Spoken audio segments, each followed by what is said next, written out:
मुसलमानों को मुनाफिकीन और कुफार से कल्बी लगाव और दोस्ती से मना फरमाया। इसके 4 असबाब बयान फरमाए। नंबर 1, वो तुम्हें नुकसान पहुंचाने में कोई कोताही नहीं करते। नंबर 2, इनकी हमेशा ये ख्वाहिश होती है कि तुम्हें कोई ना कोई मुसीबत लाहिक रहे। नंबर 3, के चेहरों से तुम्हारे लिए बुग़्ज़ व अदावत जाहिर है। नंबर 4, इनके दिलों में जो बुग़्ज़ व हसद पोशीदा है वो इससे कहीं ज्यादा है। ग़ज़वा उहद के नताइज व असबाब पर तफसीलन कलाम फरमाया, लेकिन इब्तिदा ग़ज़वा बदर के जिक्र से हुई।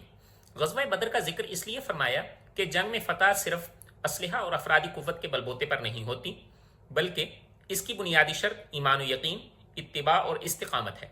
फिर ग़ज़वा उहद में शिकस्त के असबाब व हिकमतें बयान फरमाई, कोताहियों पर तंबीह की, इस्तिकामत व बहादरी पर तारीफ भी की, आइंदा के लिए हिदायत भी दी, और आखिर में जो कोताहियाँ सरजद हुई थीं इन पे ना सिर्फ अल्लाह ताला ने खुद दरगुजर फरमाया, बल्कि रसूलुल्लाह सल्लल्लाहु अलैहि वसल्लम से भी ऐसा रवैया इख्तियार करना